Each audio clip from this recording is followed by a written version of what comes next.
बोल रहा हूँ लॉरेंस बिश्नोई ग्रुप से रोहित बुदारा का छोटा भाई। तेरे से प्यार प्रेम से बोल रहा हूँ, मेरे को फिरौती चाहिए, 2 करोड़ रुपए की फिरौती चाहिए। उसके लिए मैं किसी भी हद तक जाने को रेडी हूँ। तूने FIR करवा दी, तू 1 महीना ले ले, 2 महीना ले ले, अगर हमारा पता भी लग जाए ना, तेरे को इतना सा भी पता लग जाए कि तेरे घर की रेकी कौन कर रहा है, उसका भी पता लग जाए ना, तो नाम बदल दे, बदमाशी छोड़ देंगे। अरे भाई साहब, ये क्या हो रहा है? अब तक तो हम सुनते थे कि लॉरेंस बिश्नोई गैंग जो है दिल्ली, पंजाब, हरियाणा और महाराष्ट्र में ही अपना भौकाल मचाता है, लेकिन अब तो हद हो गई। वो सीधे उस राज्य में घुस रहा है जहां के मुख्यमंत्री योगी आदित्यनाथ खुद गैंगस्टरों के खिलाफ एकदम सख्त रहते हैं, जहां अपराधी थर थर कांपते हैं, वहां अब लॉरेंस बिश्नोई का नाम गूंज रहा है। यह तो किसी बड़े तूफान के आने के जैसा है, जिसने पूरे यूपी में खलबली मचा दी है कि योगी के राज में अगर लॉरेंस अपनी ताकत दिखाएगा तो लॉरेंस का क्या होगा।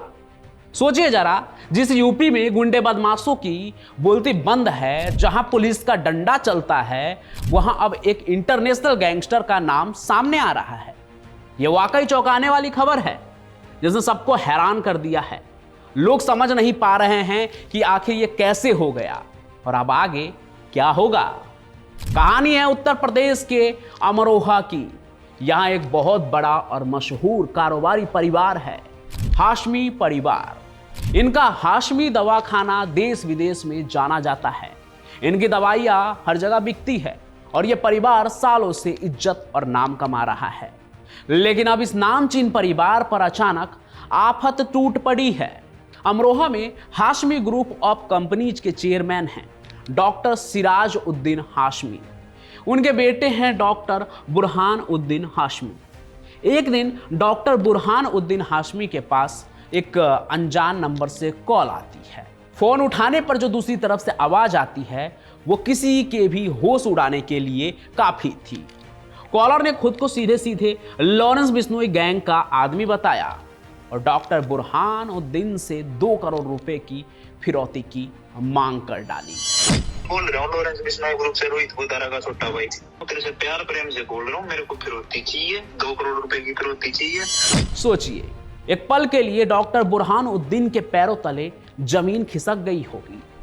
लॉरेंस बिश्नोई का नाम, वो भी योगी के यूपी में, ये तो किसी बुरे सपने जैसे था। धमकी देने वाले ने साफ साफ गंभीर परिणाम भुगतने की चेतावनी दी। मतलब अगर पैसे नहीं दिए तो अंजाम बुरा होगा। उसके लिए मैं किसी भी हद तक जाने को रेडी हूँ, चाहे मुझे कुछ भी करना पड़े। और लॉरेंस बिश्नोई का अंजाम कैसा होता है, ये तो पिछले कई वारदातों से हम देखते आ रहे हैं। फिर चाहे वो पंजाब में हो, हरियाणा में हो, दिल्ली में हो या फिर महाराष्ट्र में। जैसे ही अमरोहा की इस धमकी की खबर पुलिस अधिकारियों तक पहुंची, उनके भी होश उड़ गए। उन्हें यकीन नहीं हुआ कि लॉरेंस बिश्नोई गैंग ने सीधे यूपी में, और वो भी एक इतने बड़े कारोबारी परिवार को निशाना बनाया। ये तो सीधे सीधे सरकार को चुनौती देने जैसा था। धमकी मिलने के बाद से हाशमी परिवार में दहशत है। उनकी रातों की नींद उड़ गई है। उन्हें हर पल अपनी और अपने परिवार की जान का खतरा महसूस हो रहा है। पुलिस ने तुरंत कार्रवाई की और परिवार की सुरक्षा बढ़ा दी है। लेकिन सुरक्षा बढ़ाने का मतलब ये नहीं है कि खतरा टल गया है। पुलिस ने हाशमी परिवार को उनके घर में ही एक तरह से नजरबंद कर दिया है। उन्हें बेवजह बाहर निकलने से रोका जा रहा है। घर के चारों तरफ पुलिस का पहरा है। हर आने जाने वालों पर नजर रखी जा रही है। परिवार के सदस्य अपने ही घर में कैद होकर रह गए हैं, क्योंकि बाहर कदम रखना मौत को दावत देने जैसा है। पुलिस ने सुरक्षा तो बढ़ा दी है, लेकिन जांच में अभी तक कोई ठोस नतीजा सामने नहीं आया है। अपराधी कौन है, कहां से ऑपरेट कर रहा है, यह कॉल कहां से आई है, यह सब अभी तक एक पहेली बना हुआ है। पुलिस की टीमें लगातार जांच कर रही है, लेकिन लॉरेंस बिश्नोई गैंग का नाम सामने आने के बाद उनके ऊपर भी दबाव बढ़ गया है। अब इस केस में आगे क्या होगा, वो अपडेट तो लेकर मैं आऊंगा ही आपके पास। इसके आगे आप देखिए एक स्पेशल कहानी कि आखिर ये जो गैंग होते हैं, लॉरेंस बिश्नोई गैंग हो या कोई भी हो, आजकल सभी एक पैटर्न पर ही लगभग काम करते हैं। थोड़ा सा मिलता जुलता होता है, कुछ अलग कुछ एक जैसा, लेकिन सब एक जैसे ही काम करते हैं। तो ये जो लॉरेंस बिश्नोई गैंग है वो ऑपरेट कैसे होता है, क्या है इनका पूरा प्रोसेस, कैसे ये लोग गैंग वाले को भर्ती करते हैं। पीछे बहुत सारे ऐसे कांड हुए जिसमें शूटर्स की बात होती है, वो शूटर्स जो लॉरेंस बिश्नोई और उसके गैंग के लिए कुछ भी कर सकते हैं। ये लोग जुड़ते कैसे हैं, ये जो लॉरेंस बिश्नोई गैंग है, इनके कमांडर्स है, ये नए लड़कों को फंसाते कैसे हैं, ये पूरी कहानी अब आप यहां से आगे देखिए। लॉरेंस बिश्नोई एक ऐसा गैंगस्टर जिसने जेल की चार दीवारी के अंदर से ही अपने क्राइम नेटवर्क को फैला रखा है। अब भले ही वो सलाखों के पीछे है, लेकिन उसके इशारों पर बाहर सैकड़ों शूटर्स खतरनाक अपराधों को अंजाम दे रहे हैं। तो सवाल ये है कि कौन है ये शूटर्स जो लॉरेंस के एक इशारे पर कुछ भी करने को तैयार रहते हैं। ये सवाल भी इसलिए क्योंकि हर बड़े कांड में कोई नया शूटर शामिल होता है। शूटर भी ऐसे जिनका कोई खास क्रिमिनल बैकग्राउंड नहीं होता है या फिर होता ही नहीं है। लॉरेंस बिश्नोई गैंग के किसी भी बड़े कांड को देख लीजिए, जमीनी स्तर पर उसके वारदात को अंजाम देने वाले शूटर एकदम नॉर्मल होते हैं। हाल ही में हुए बाबा सिद्दीकी का मर्डर देख लीजिए, 3 में से 2 शूटर्स यूपी के थे जिनका इस कांड से पहले क्राइम की दुनिया से कोई लेना देना नहीं था। घर परिवार को यही पता था कि उनका बेटा पुणे में कबाड़ की दुकान पे काम करता है, लेकिन वो तो लॉरेंस के कहने पर हत्याएं करने लगा। और ये तो कुछ भी नहीं है, लॉरेंस बिश्नोई गैंग की नज़र हर उस लड़के पे है जो सोशल मीडिया प्लेटफॉर्म पर उसके नाम का जयकारा लगाते हैं। लेकिन सबसे बड़ा सवाल यह है कि आखिर लॉरेंस बिश्नोई गैंग इन जवान लड़कों को क्राइम की दुनिया में कैसे घसीट लेते हैं। आखिर लॉरेंस बिश्नोई गैंग इन लड़कों से ऐसा क्या कहते हैं जो उनके एक इशारे पर वो किसी की भी जान लेने को तैयार हो जाते हैं। आज की कहानी में आप जानेंगे उस पूरे प्रोसेस को कि आखिर बिश्नोई गैंग के अंदर शूटर्स की भर्ती होती कैसे है और कैसे जेल में बैठा लॉरेंस बिश्नोई उसे अपने मतलब के लिए यूज करता है। अब इससे पहले कि आप बिश्नोई गैंग के अंदर शूटर्स के भर्ती के प्रोसेस को समझे, उससे पहले थोड़ा लॉरेंस की शुरुआती जिंदगी में झांकना होगा। देखिए, लॉरेंस बिश्नोई की शुरुआत एक नॉर्मल स्टूडेंट की तरह हुई थी। पढ़ाई के दौरान भी वो एक बढ़िया स्टूडेंट हुआ करता था, लेकिन कॉलेज के दिनों में राजनीति और संघर्षों ने उसे अपराध की तरफ धकेल दिया। फिर धीरे धीरे लॉरेंस ने अपनी गैंग बना ली जो समय के साथ बड़ी होती चली गई। जेल में बैठे बैठे लॉरेंस बिश्नोई ने टेक्नोलॉजी का पूरा फायदा उठाया। उसने सोशल मीडिया प्लेटफॉर्म्स जैसे कि इंस्टाग्राम और फेसबुक, इन सभी का इस्तेमाल करना शुरू किया और वहां अपनी एक ऐसी आइकॉनिक फिगर बनाई जिससे लोग अट्रैक्ट हो उससे। वो खुद को एक रॉबिन हुड की तरह पेश करता है जो गरीबों और अपने समुदाय के लिए लड़ने वाला है।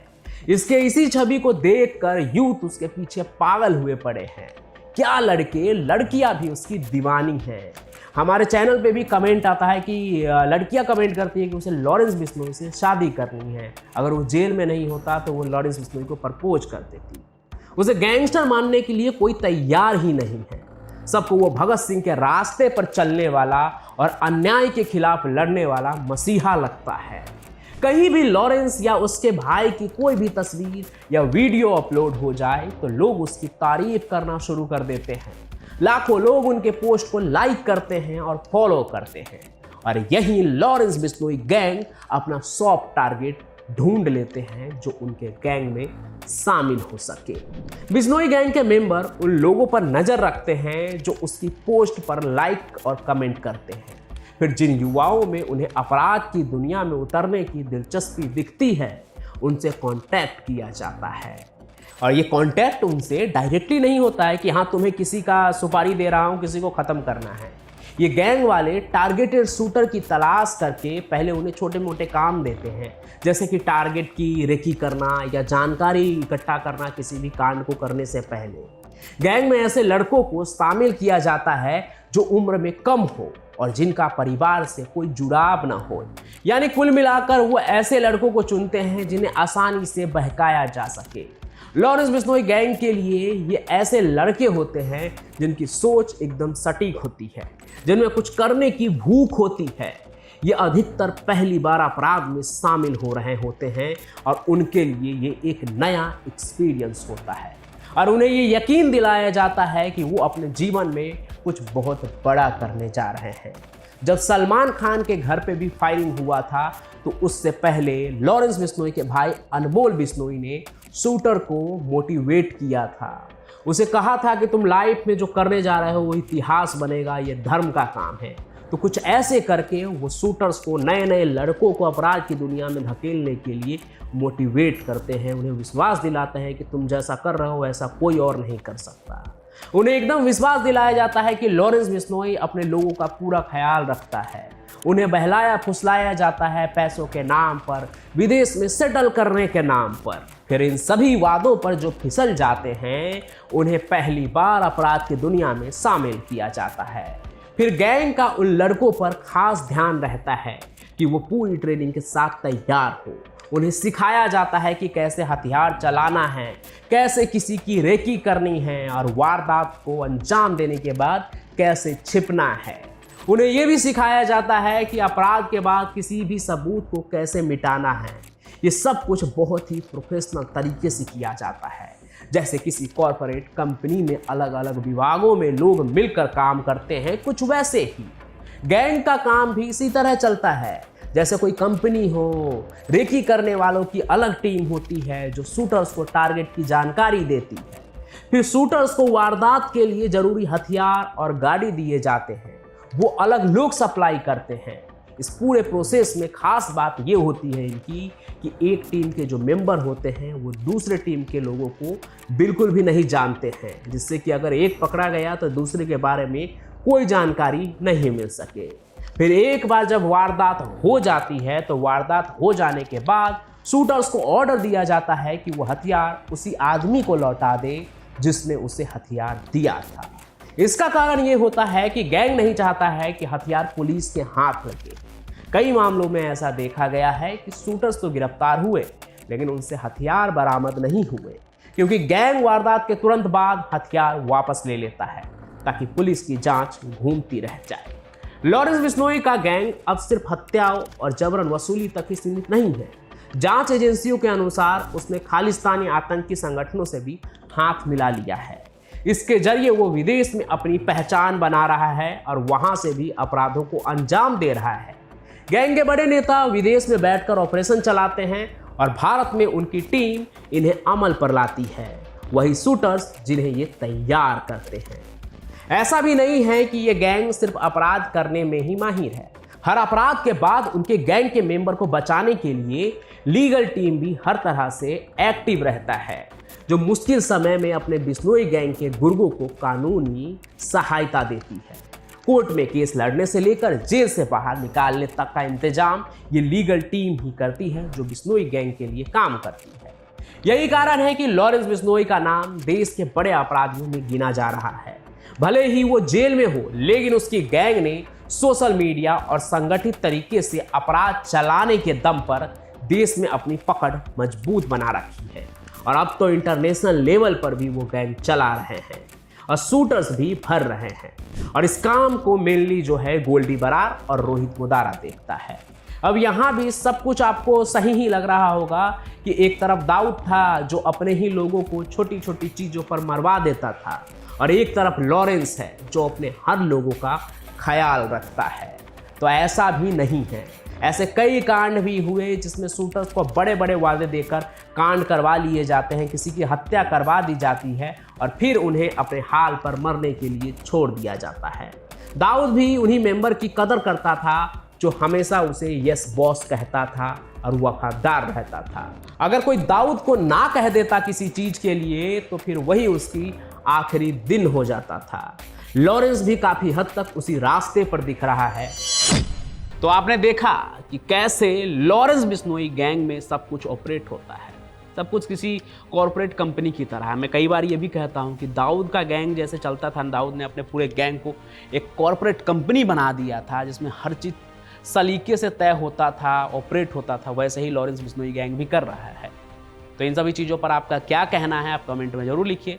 साथ ही साथ लॉरेंस बिश्नोई जिस तरह से यूपी में भी अपने पांव जमाने की कोशिश कर रहा है और एक बहुत ही बड़े परिवार से उसने रंगदारी की मांग की है, इसमें आगे क्या होता है, पुलिस क्या करती है, सरकार क्या करती है और इस पूरे मामले का आउटपुट क्या निकल कर आता है। क्या ये लॉरेंस बिश्नोई गैंग की फीकी धमकी रह जाती है या फिर आगे कुछ और होता है इसमें पुलिस की कार्रवाई, ये सब कुछ अपडेट लेकर मैं आपके सामने आऊँगा।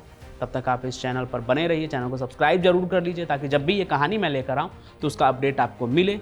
बाकी मैं पंचम प्रकाश आपके लिए यूं ही कहानी लेकर आता रहूँगा। तब तक के लिए आप सभी का बहुत बहुत धन्यवाद।